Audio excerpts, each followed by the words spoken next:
To say the defense has mopped the floor with the state's case is an understatement. And I'm bad like the Barbie. I'm a doll, but I still wanna party. Things felt like I'm ready to bend. I'm a 10, so I pull in a 10. Like Daddy, Stacy, all of the Barbies is pretty damn. All of the Barbies is bad. Hello and welcome to my channel. If you're new here, my name is Nogwazi Ndombela, also known as Kwazi Bear on all social media platforms. Do subscribe, be a part of this family, and if you are returning Sabi, welcome back, darling. Now guys, we are back in court in the Senzo Meyiwa trial, and to say the court is on fire, to say the defense has mopped the floor with the state's case is an understatement. So without wasting too much of your time, let us get into the proceedings for the week.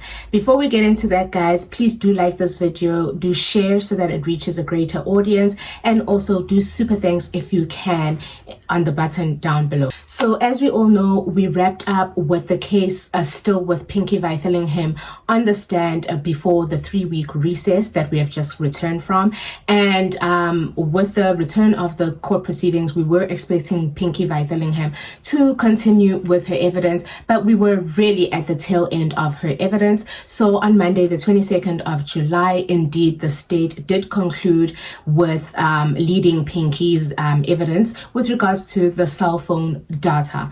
On Monday, Mngomezulu, the defense counsel for accused number 1, then took on to the cross-examination.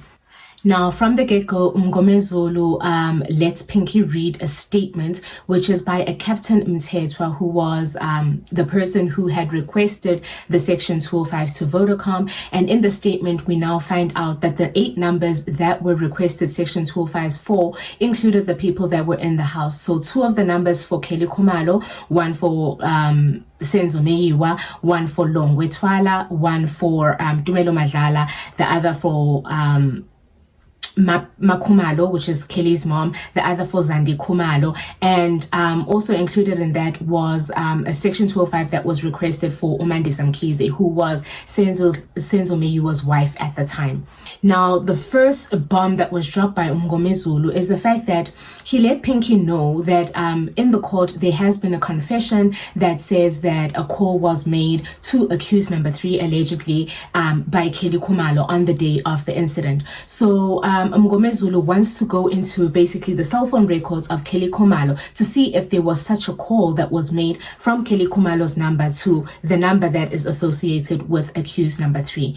And when the judge interjects in this, he then points out that no, but Mukhola had already told the court that the confession was incorrect, or parts of the confessions were incorrect, and the judge was referring to the confession that was made by accused number 1. However, Mngomezulu in this point, or at this point in time, was actually referring to the confession that was made by Undanzi. Remember, taking us back just a little bit, the confession made by Umuzi Spiya was said to be incorrect because Muzi had said that the incident firstly happened on a Saturday, and secondly, he had said that he was there with Makimbi and Marco Buthelezi, which Sergeant Mukhola later found that these people were either in jail or shot dead by the police by the time the incident happened. So it was not possible for those people to be involved in the case. So basically his confession was said to be incorrect. Now, Ndanzi's confession had said that he was with accused number 3 and 5, and he received a call, or accused number 3 received a call from Kelly Khumalo asking them where they are in order for them to go and do the hits. So now the cell phone records Mngomezulu wanted to go into are not reflecting any call. And the state then says, no, now you're putting it as a fact that accused number 3 was contacted by Kelly Khumalo. And Mngomezulu then says, no, we're not putting it as a fact, but we're trying to show just how untrue the confession that was allegedly made by accused number 2 actually is. Another thing that Mngomezulu touched on, which was very important, he even said when he started the cross examination that this will even help accused number 2. He then says, you led evidence before this court that the number ending in 0436 is registered or recorded under Silo Twala, and the state is the one that told you that this number was actually used by Longwe Twala. If the state hadn't told you, then you wouldn't have known that this number was used by another person. So how this is relevant when it comes to accused number 2, if you remember, he was arrested on the 16th of June, and it said that his cell phone, according to his version, both his cell phones were taken from him. However, according to the police versions, no cell phones were taken for him, and there were basically calls that were made from his phone. So this just comes to prove that even if a phone is registered to you, it does not necessarily mean that the transactions were done by yourself at the time. Whilst Mngomezulu continued with his cross-examination, a short adjournment was requested by the defense counsel for accused number 5, and after that short adjournment, Mngomezulu then says he had completed his cross-examination, which for me, he kind of ended it kind of abruptly.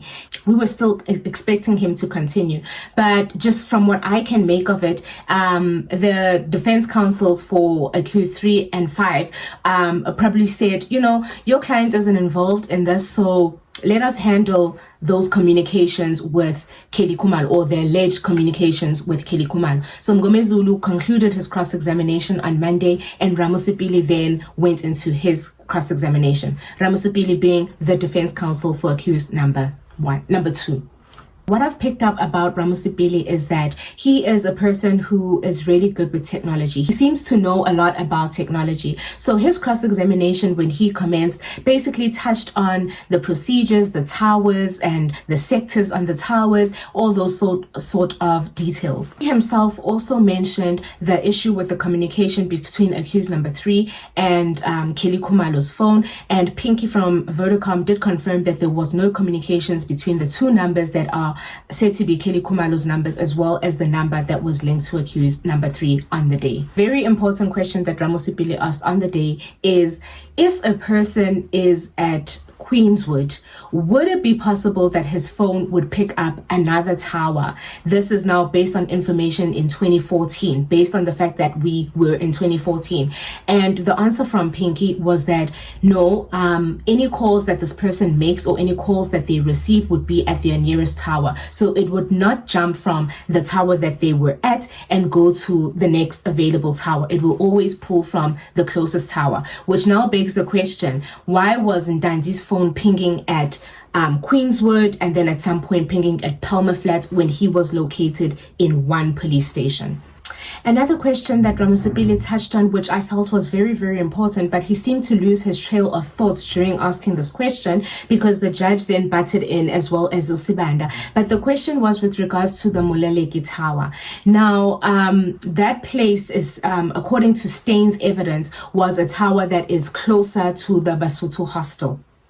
Now, the question that Ramusipili had was accused number 3's phone ever at the Mulaleki Tower on the 26th of October? And before we could get a response from Pinky, there was a distraction from the judge and a distraction from Sibanda, which made Ramusipili lose his train of thought and didn't go back to the question. So we did not end up hearing from Pinky if that was so.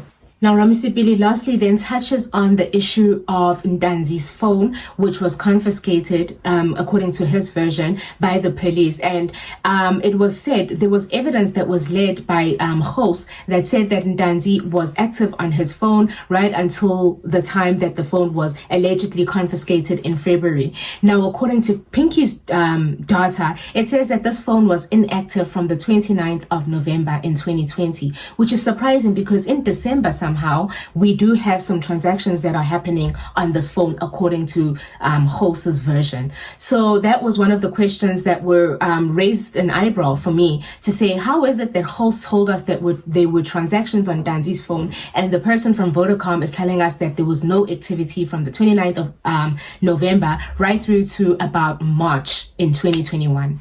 Ramusipili then completed his cross-examination, and it was over to the defense counsel for accused number 3, Mr. Advocate Mnisi. So Mnisi, when he commenced, basically touched on the issues of fraud and needed an explanation from Pinky as to how does fraud actually take place in in her field, basically, of cell phone evidence and everything. Pinky then explained what constitutes as fraud in cell phone data and everything. And Mnisi then went on to talk about her qualifications and how their systems work, the NEMO system, and how the police are given access to the front end of this NEMO system. And Pinky reiterates that their data is made in PDF form, and that it is not it cannot be manipulated, and also that it cannot be edited in any way when it is still on their system. However, anything that happens after it leaves their system, they cannot answer for. Then Mnisi also touches on the issue of accused number 3's phone ending in 8169, where he says the state went out of its way to prove that accused number 3 was part of the intruders that allegedly entered the Khumalo residence on the 26th of October 2014 at around 7 to 7:30 at night. And he then asked, where was accused number 3's cell phone according to the Vodacom experts? And she says at around 7:30 to 8, that cell phone is in Johannesburg, around Holt Street or Moy Street, and it was nowhere near the Phosphorus Khumalo home, and that basically removes accused number 3 from the scene. After having cross-examined Pinky with regards to this information, then Mnisi basically puts the version of accused number 3 onto the record and says, according to accused number 3, on the 26th in the morning, they took off and he was with accused number 4. They had arranged to go to Spruit. There was a combi that was driven by one of their friends, and there were about 7 of them in the combi. They all went to Katlehong, which is Spruit, and they had a couple of drinks. From there, they went to Lesedi, and they visited a friend of theirs. And then from there, they took off and went to Johannesburg, where they passed at George Go Hostel, and that is where they saw accused number 5, who had told them that he had just been back from work. And at the time, he says that accused number 5 was his friend. They then drove off with him to Johannesburg, dropped off accused number 4, and he then went home and he slept.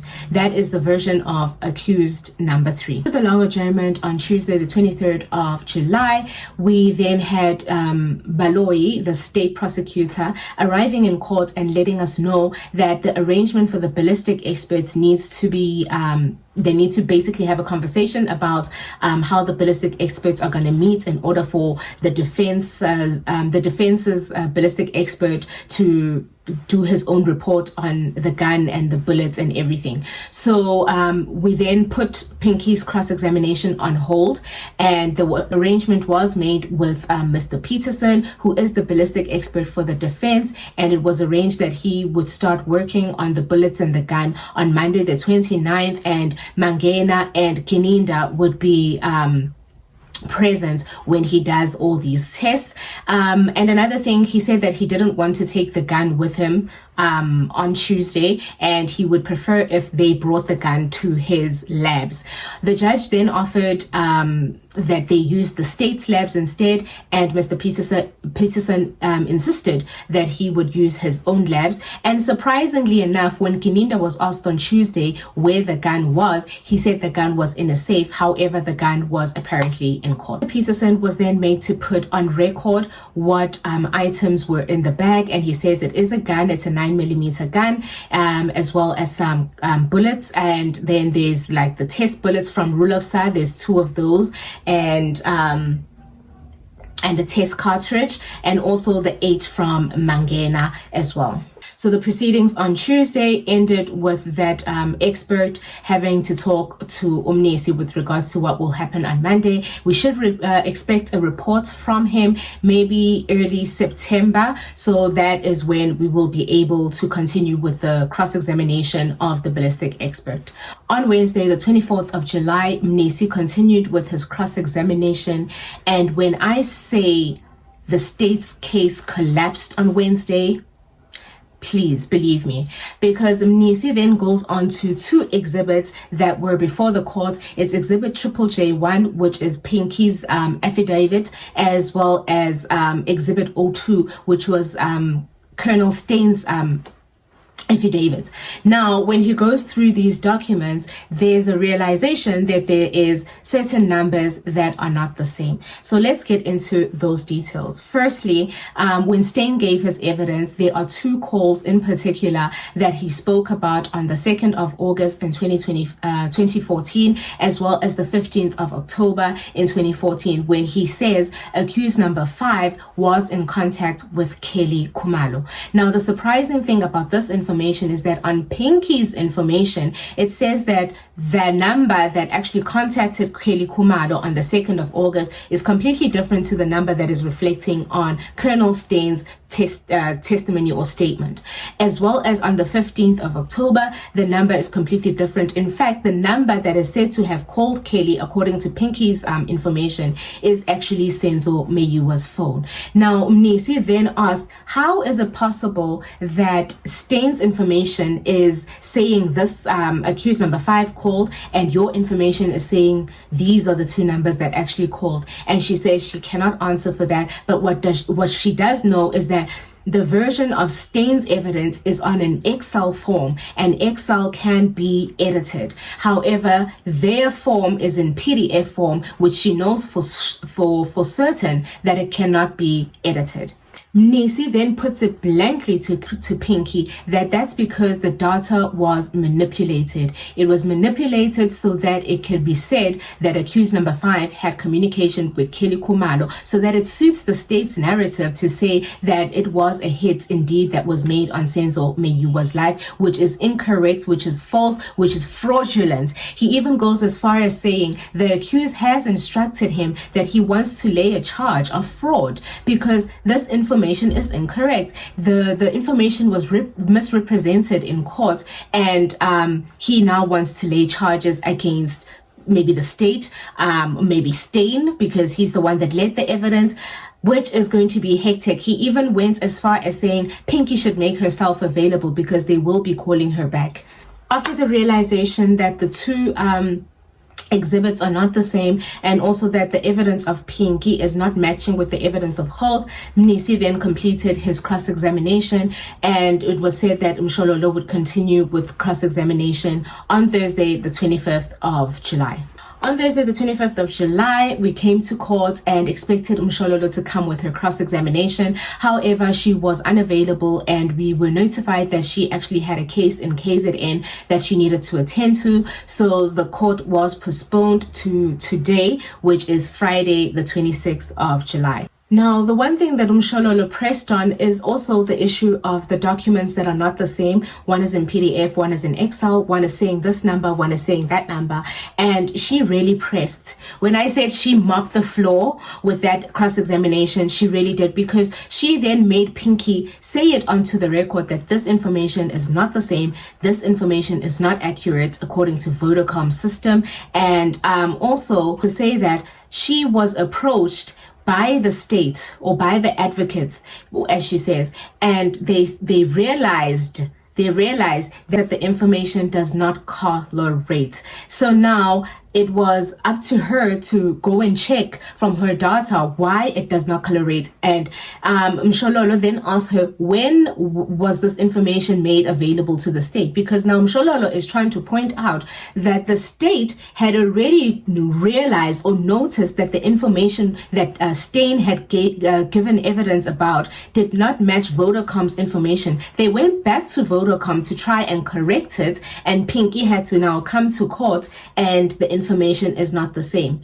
So when did the state know about this? And when they did find out about it, why is it that they did not notify the court that there has been a mistake in the data? Mshololo then continued with her cross-examination, where she touches on certain numbers that accused number 5 denies are his, and she then makes Pinky read the records as to the RICA information for these numbers.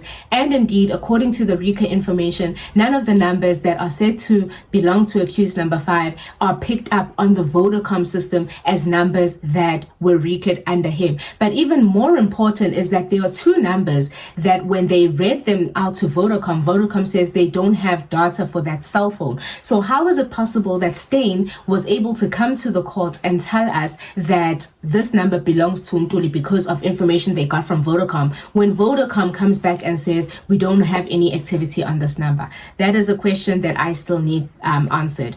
Anyway, we are currently on lunch, and I will continue with the version of accused number 5 with regards to the 26th of October after the break. After lunch, Advocate Mshololo then requested the distances from the Basotho hostel to the said towers that are surrounding the Basotho hostel, or the towers that are in the vicinity of the Basotho hostel. Now, Pinky does say that Phosphorus, Bopangkhotso, Clinics, and Moleleki are amongst the towers that are actually in the vicinity of Basotho hostel. However, Mshololo requires the closest tower. And this is relevant because if you remember, Zungu, who came to testify, had said that he was with all 5 of the accused on the day of the incident during the day. And if they can determine the closest tower to the Basotho hostel, and that tower does not reflect on accused number 3's phone, then it is game over for the state. Some of the information Pinky did not have available, and Mshololo then requested that she does come with the information on Monday. So I look forward to Monday, where Mshololo will be wrapping up her cross-examination, and the state has indicated that they will be calling another witness. However, they are unable to tell us who the next witness will be. So we will then continue with the proceedings on Monday. I hope you all have a great weekend. Bye.